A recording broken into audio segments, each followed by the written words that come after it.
head of the Roman Catholic Church, Pope Leo XIV. The solemn ceremony took place on Sunday at the St. Peter's Basilica. Now, Tinubu was received at the Mario de Bernardo Military Airport by Nigeria's Minister of State for Foreign Affairs, Bianca Udemegu Ojukwu, Monsieur Luis Mariano Montemayor from the Vatican, and embassy officials. His attendance followed a personal invitation from the Pope conveyed by Cardinal Pietro Parolin, the Vatican Secretary of State, who described the event as a key moment for the Church and the world. The moment President Tinubu exchanged a handshake with the newly installed Pope, a symbolic gesture during the ceremony, has since made the rounds on social media. Meanwhile, President Bola Tinubu also met with Labour Party's 2023 presidential candidate Peter Obi, the former Ekiti State Governor. We'll just go on a former Ekiti State Governor Dr. Kayode on Sunday at the installation mass of Pope Leo XIV. Now, the three Nigerian political figures who were in Rome for the high-profile religious event exchanged pleasantries in a brief but symbolic encounter that was made public by presidential spokesman Bayo Ononuga via a post on his verified X handle. Now, his tweet reads in part, we'll just start from the second paragraph there. Fayemi cited President Tinubu where he sat with other leaders and asked Obi to follow him to pay homage to the Nigerian leader. Obi agreed. Now, on getting to the president, Fayemi broke the ice between Obi and Tinubu and said, "Mr. President, welcome to our church and thank you for honoring the Pope with your presence." At that moment, President Tinubu, ever quick-witted, responded, "I should be the one welcoming you and Peter. I am the head of the Nigerian delegation." The president's response cracked up Obi, who agreed with the president and said, "Yes, indeed, we are members of your delegation." Peter Obi and Fayemi are staunch Catholics and papal knights. Now, in addition to that story, President Tinubu, of course, was meeting with 2023 Labour Party. While he was meeting with the 2023 Labour Party presidential candidate Peter Obi, former President Obasanjo here in Nigeria met with Nobel laureate Wole Soyinka at the 22nd National Sports Festival opening ceremony tagged Getaway Games in Abeokuta on Sunday. I believe we just spoke to Aaron, who was there, of course, covering that story. It's kind of like a vis-a-vis, like different things happening at the same time. Yeah. I know you've touched on it this morning. What has really been trending on social media is the fact that we did see President Bola Tinubu wearing a suit, and he looked so dapper. I don't know why everybody is up in arms about this. Your thoughts, Tinubu? I mean, like he's looking so good, so great in that suit, looking dapper, and I like the exchange, between political candidates. Elections are not war, and we tell them to their followers that spread a lot of ethnic bigotry all the time. That is not needed. What we want to do is we want this country to move forward. Politicians have different ideas at making it move forward. Whatever politician you want, you follow them for their ideas and their ideology, but it shouldn't be about fights and wars. So I am happy that happened, and it's a very symbolic one.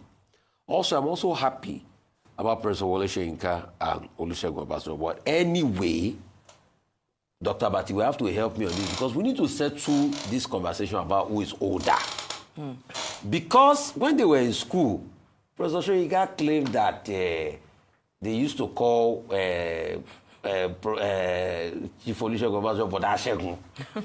And now, in real life, all of a sudden, Professor Soyinka now is older than Bodashegun. So who is older among these two? But the most important thing is that both of them, they know each other very well, and they've never agreed on many things. In fact, they've written books to hit each other. But one thing that is strong is that they do care about each other, despite the fact that they disagree. And I'll tell you one personal experience I had.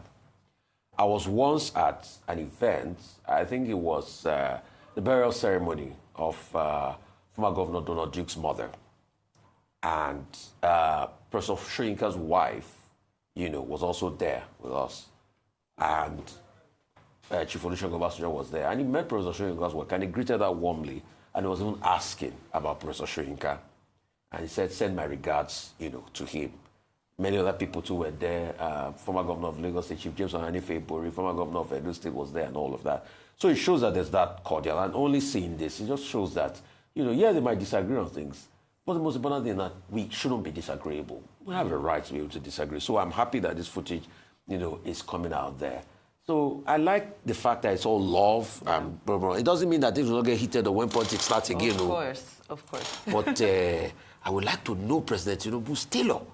Maybe they can even cut suits, for Dr. Abatia. That suit is... Did you see President Tinubu's shoe? No, he looks so good. Those shoes have implications. What are your thoughts, very briefly, Dr. Abati, so we can go to our next story? Okay, no. I already commented on the sartorial elegance of President Tinubu. And I express the opinion, other people may well disagree, that I like to see him, looking smart like this. The fact that you're a Nigerian president does not mean that there must be a dress code, that you must wear local attire. Other people may have that opinion, but I say I would like to see him looking like this more often, because he looks very good. I 100% and I like agree. the look, I like the feel, of that suit. So that's my personal opinion. Other people can hold whatever opinion they want to hold. And it was good to see, Nigeria, in that company recognized, and the president representing us very well, because the Vatican City is a state on its own. And President Tinubu placed emphasis on friendship, fraternal relations, religious tolerance, interfaith dialogue. He struck all the right notes. That's beautiful to see. And it made us very proud, representing us very well. Dare I say now, there was a... About President Obasanjo and Professor Olusegun, well, these are elder statesmen. It's not in my place to comment on who is older between the two of them. President Obasanjo has made it very clear that at the time he was born, records were not kept. Those were in those days when they used to use charcoal to write people's date of birth on the walls. And that the kind of walls they had in those ancient days. If rain fell and the thing got washed off. So President Obasanjo himself has said, well, his age is an approximation, but that's not the issue. The issue here, in my view, is how Ogun State mobilized all its superstars and how all the superstars showed up for their state and for Nigeria. President Obasanjo is a global statesman and icon, but he's an Ogun State icon, first and foremost. Professor Wole Soyinka is a global icon, statesman, global citizen, but he's an Ogun State icon, first and foremost. And it's beautiful to see the two of them coming to support the state, coming to receive over 15,000 athletes coming from different parts of Nigeria. And I think that, it takes a lot of political dexterity to bring these icons together. They don't agree on many things, particularly on wine. Professor Wole Soyinka once visited, maybe the story is apocryphal, once visited General Chief Obasanjo, and he asked for wine. And President Obasanjo afterwards said, Wale, I have wine for you. When he brought the wine, Professor Wole Soyinka was laughing at him, that look at you. Is this what you call wine? So in spite of everything, the rivalry, they are very good friends. And, the other thing, again, is that other icons were there. Chief Segun Odegbami was the one who lit the torch. Asha, Bukola Ilemide, another Ogun State champion, was also there. Davido came from Osun State, and the governor of Osun State, Senator Governor Adeleke, led a big delegation to be part of it. So the spirit of unity, of solidarity, and I mentioned all the other governors who came there, I think that that is something to be commended. And we wish all the athletes a very good outing. May the best athletes win. Yeah. I don't want to say state, as I said earlier, but I wish Ogun State will top the medal. Even if Lagos State, where we live, they have been doing body language that they are going to that National Sports Festival to collect medals. Lagos State, they are always encroaching on Ogun territory, always competing with us. But it's okay. It's all in the spirit of unity and fraternity. Of course. Very quickly for me, my takeaway was, let politics or differences, let them not be a do or die affair. Because, you see the president with Peter Obi, when they write those commentaries of, Peter Obi, when he writes his commentaries as an opposition leader, and then the president's men fire back, it's very fiery, and it gets people worked up. Their followers get extremely worked up, and understandably so. And in a similar way, although social media may not have been as prevalent at the time, there were similar heated debates that used to take place between former President Olusegun Obasanjo and Wole Soyinka. Yeah. And so for me, politics is not a do-or-die affair. Disagreements are not do-or-die. You and I can agree to disagree in a very civil way. It doesn't take away from you. It doesn't take from me. Yes, there will always be a more superior argument, but I think for me, the most imperative thing is that in all that we do, even as Obedient fights with the APC, fights with this, fights with... Let's just remember that it's debate. Let's keep it healthy, and we can all still move forward and still embrace one another as brothers and sisters after we've debated robustly. Or we must debate robustly, but let it not take away from the spirit of patriotism and nationhood and just being our brother's keeper. Thank you so much, Vimbai, for your comments. Now let's take another story, this time from New York. A Mexican Navy sailing ship on a global goodwill tour struck the Brooklyn Bridge on Saturday, snapping its 3 masts, killing 2 crew members and leaving some sailors dangling from harnesses high in the air, waiting for help. Now, New York City Mayor Eric Adams said that the 142-year-old bridge was spared major damage, but at least 19 people aboard the ship needed medical treatment. 2 of the 4 people who suffered serious injuries later passed, and in a scene captured in multiple eyewitness videos, the ship called the Quatamok could be seen traveling swiftly in reverse towards the bridge near the Brooklyn side of the East River. Then its 3 masts, of course, struck the bridge span and snapped one by one as the ship kept moving. Videos showed heavy traffic on the span at the time of the collision. That was at 8:20 p.m. and no one on the bridge was reported injured. Let's take a look at what happened, as the cause of collision is still under investigation.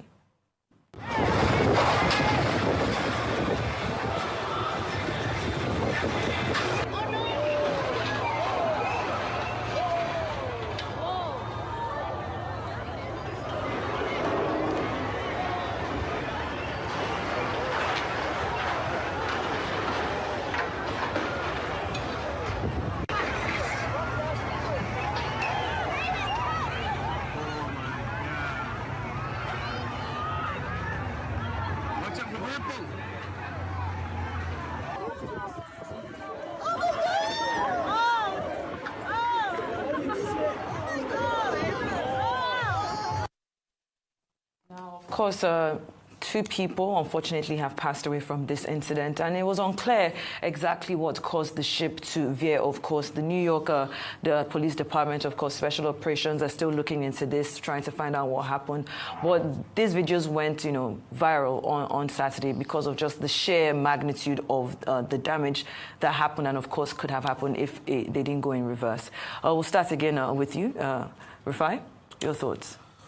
Very sad one. I think a couple of months ago we had also an incident with the bridge out of America, and having this other one, the Key Bridge in Baltimore, and also having this other one, it's just a very sad reminder. But the question is, as it is, we would like to wait for exit reports as regards the accident itself and investigation that are done. But the question you should ask is, what are the measures put in place? Did they sync properly with the authorities to know that that tall raft out there was definitely not going to pass through that breach? What was the work done initially before this happened? And this damage is incurred. What's it going to be in monetary terms? We've had loss of lives, which is a very sad one. Cost of repair, which is also a very sad one. Also, the question will be, did it affect the fidelity of that bridge in any way, shape, or form? Because if you remember the incident in the Key Bridge, the fidelity of the bridge was affected. at some point. So we need to be able to look at this. Also, insurance costs. There are too many things that get out of it when you have an incident like this. But safety has to be done. So maybe when the insurers and other areas, come together and they reel out the cost, we'll see the effect of this accident. But it's another very sad one. And please, I must have to state, people should not link this and say, oh, it's because of the lack of safety in Trump's administration. This has got nothing to do with politicking and Trump. Just like I said with the incident of the air disaster, it has got nothing to do. In fact, America had even had more air incidents prior to Trump coming in. So it's got nothing to do with politics. Let's investigate and see what comes out of this. All right, Rufai. So this ship was celebrating 200 years of Spanish exit from Mexico, so 200 years of Mexican independence, named after an Aztec emperor, I believe. I can't pronounce the name, but you did a good job of pronouncing the name, Shaitan. But I mean, when Cuauhtémoc. Yes. That's the name of the ship. Cuauhtémoc. So when I saw these videos, I honestly thought it was AI because I saw it on social media first and it just seemed unbelievable, especially because of the huge Mexican flag. And, there were people standing right there on the embankment taking videos of it and so forth. It seemed so unreal. But, I mean, I'm just so grateful that this ship, it is an older generation ship. Thank God that it is an older generation ship and it didn't do any damage to the Brooklyn Bridge. But like Rufai said, they'll still have to do some integrity tests to ensure that there wasn't any real structural damage. But just from what we see, it doesn't seem to be such a terrible impact onto the bridge itself. But unfortunate that these things, do happen. I believe the ship is supposed to be on a tour of over 80 ports, just to celebrate as their way of boosting morale in the Navy and so forth, and had to end this way is tragic. I know the Mexican president has already condoled with the Navy, and they are in mourning in Mexico as well. So just one of those very unfortunate, tragic incidents that can take place. Okay, this Mexican Navy ship, the Cuauhtémoc, was on its way to Iceland and was leaving the South Sea port, Southwest port, whatever, when this accident occurred. Now, what I find interesting here is not the fact that federal and local officials, New York and federal officials, they've already started investigations. People are already laying flowers by the port. 2 people died, 19 were injured, 277 persons were aboard this particular ship. Now, what is the issue here? Senator Schumer, the Senate minority leader, is saying that this investigation that is ongoing now, there should be an attempt to see if there is a linkage with cuts in funding for the Coast Guard. Now, the New York Coast Guard, the Federal Coast Guard, they've denied. They say they have efficient operations in place. But he is saying that because of cuts in the operations of the Coast Guard, the Coast Guard, they have something they call vehicle traffic service. That just as you have aircraft, when they are landing or taking off, and you have the tower, they also have this VTS in the United States. He said, this particular ship, when it was leaving, when it was departing, there was no tugboat guiding it. Now, he himself admits that that should be part of the investigation. He's a Democrat, and he's probably making partisan comments in this particular regard. But we'll wait to see what the investigations would bring up. Already, the ship has been docked at Pier 36 for repairs. But it's a very unfortunate incident that this, colorful departure ended in tragedy. In this way. Well, let's take another story, still staying in the United States, where the Trump administration is considering a new reality TV show titled The American, where immigrants compete for U.S. citizenship. Now, that's according to the Department of Homeland Security. The idea was pitched by a producer who says that contestants would take on challenges in different U.S. states, like building a rocket at NASA or answering questions about the country. Reports say that the show would feature 12 immigrant contestants. The proposal is still under review and hasn't been approved or rejected. This comes as President Trump enforces stricter immigration rules since returning to office in January, including mass deportations. Now, this story, I found out about this story, I think it was on Friday evening or even on Saturday morning. Now, at this point, the DHS officials have come out to say that it's only preliminary, no decisions have been made. This is not the first time that they're actually pitching this idea. They've pitched it during the Obama administration, even during the Biden administration. But the reason why it's probably getting a lot of, rounds on social media is because we do know that Donald Trump is a bit of a reality star himself. So, Rufai, your thoughts? Do you think that maybe this is something that, according to the director, is saying that it might be a good idea, it can humanize some of these immigrants? So I don't think it's fine to give citizenship on the altar of a reality TV show. This is not The Apprentice. We should have to tell them and tell Donald Trump. I think there are set down rules on how you give citizenship, and it takes a period of time. And there are processes you must have to go through, before you can be, ratified. So you just say you're handing it out as a winning prize. Everything is looking too commercial these days. Just like he's saying people should bring $5 million to also get on the path for citizenship in America. I think it makes a mockery of things like that. I think the government has also instituted a policy to be able to get people on the path of citizenship, which is called the Dreamers Program. A government like that of Obama has instituted, which is also a rigorous process, to be able to get in there, not you subjecting them to this television thing and all of that. And I think also the essence is flawed. See, what an American is not about building rocket ships and trying to do like the Captain American thing, which I also see subliminally he wants to, push agenda of patriotism and what America is. That's not what America is. America is, the agglomeration of the impossibility that became possible. The likes of the Kissingers of this world that came in as immigrants and they played their quota. The likes of Madeleine Albrights of this world that came in as immigrants and they played their quota. The likes of Steve Jobs of this world, or Steve Jandali as he was known back then, according to his original immigrant Syrian family, that made something out of nothing. The country that gave the likes of Albert Einstein a chance after the persecution in Germany. The country of the Pilgrim's Pride, like they are called. And if you remember the historical antecedents of the Pilgrims, when they came aboard after the revolt they had against England, and they came and they settled, and they became the Pilgrims. The country that gave those that came aboard the ships a chance out of Ireland, when the potato blight happened and the potatoes failed. The country of Carnegie, the country of Nikola Tesla, the country that gave those that were less fortunate the chance to be able to thrive. The country that says if you truly work hard and you believe it, you can make it if you try. That's what America is. Not what like Trump is trying to just do. After this.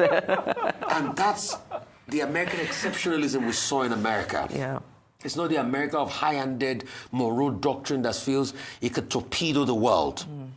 It's an America that fights along the Allies in the Second World War. The America of General Patton. That's what America is. And it's not, that doesn't happen on just reality TV show with a couple of tasks. It happens with people, putting their hearts and soul into America and giving it what it should take. So I don't believe in this idea. I'm sorry I had to go poetic, but that's the America a lot of people know. I think the simple thing is that you don't become an American citizen through reality show. Yes. Now, Rob Rostov, I think that's his name, a Canadian who is into reality shows, says he has not even spoken to the Homeland Security Secretary, but he has this idea in his head that he can, do a reality show on networks whereby if you win, you become a citizen. But this is a matter of law, of criteria. The eligibility criteria that they have in the United States and that they try to follow, because it's a process. It's not through television. Is that you must be at least 18 years old. You must have had 5 years continuous residence as a permanent residence in the United States. 3 years, if you are married to an American, you must have had permanent residency for 3 years. You must be able to at least speak the language. 5, you must pass a civics knowledge test. 6, you must pass a naturalization interview test. 7, you must be seen to be of good moral standing. Those are the criteria laid down. So it's not through a television show that they are going to, change that. And I don't think Homeland Security is involved with this. President Trump, who is in fact questioning, automatic citizenship, even for babies, is not the one that is likely to support this idea. So, but, we live in the age of ideas. So people come up with ideas, no matter how harebrained, and once it's in the media, people will begin to promote it. I don't think we should put much store by this proposal. About the show The American. Unfortunately, we'll just move on to the next story, Vimba. We'll start with you. Well, this time we're bringing it to Nigeria. There's a video that has been trending on social media. It shows a man clinging to a second-floor balcony with a baby in his arms, trying to escape a burning building here in Lagos. After a few tense moments, however, a ladder was placed against the wall, allowing him to climb down safely with the child. Let's take a look at this heroic moment.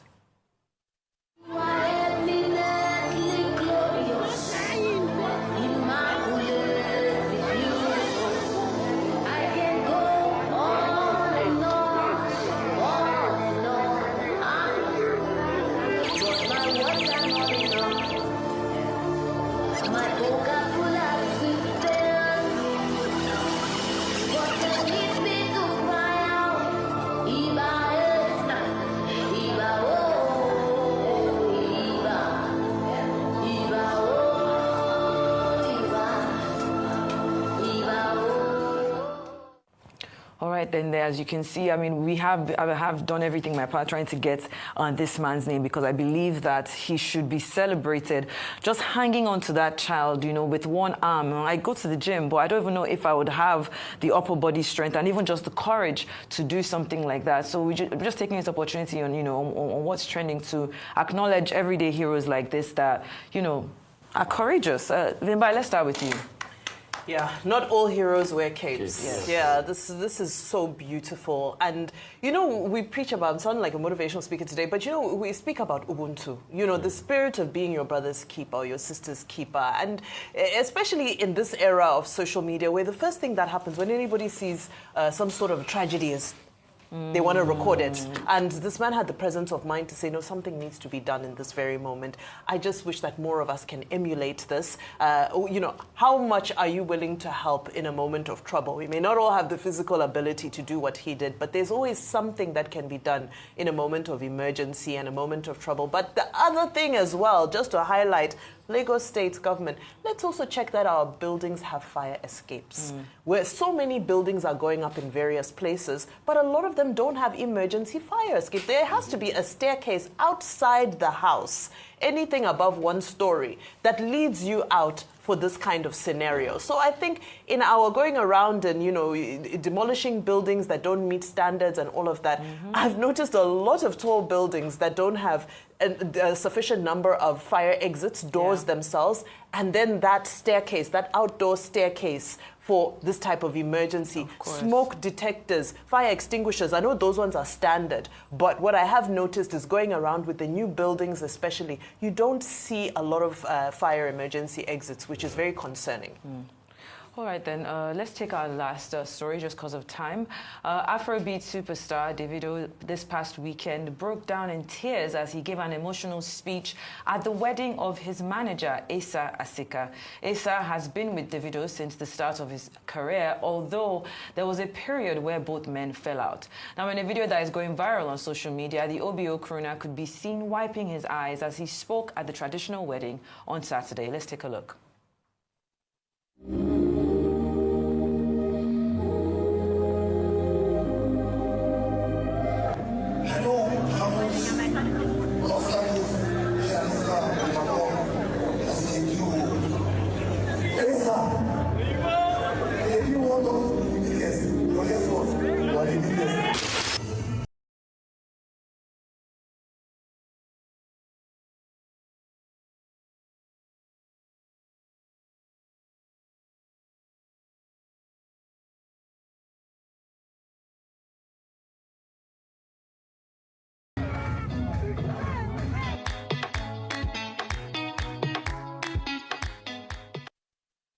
All right, then this wedding was trending this entire weekend. I mean, unless you were hiding under a rock. And I think for me, the biggest thing for me was there was an Instagram post that he put up that was quite emotional. He touched on, the times they had together, 14 years of friendship. He was, in fact, a lot of people were saying that he was even happier than the person that was getting married. But it just shows that, true friendship really conquers it all. And of course, love was very evident in the room that day.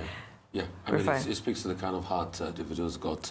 And you can just only wish Asa well and say happy married life to him. Yes. Because I know we need to run. And, definitely. Yeah. Dr. Ruben, any words before we go? Well, congratulations to, the new groom in town, the latest husband in town. Talent manager, very gifted in his own right. And the support by Davido. It was good to see that. Solidarity, friendship, beautiful. And, Asika's marriage should be a source of inspiration for people who have become professional bachelors.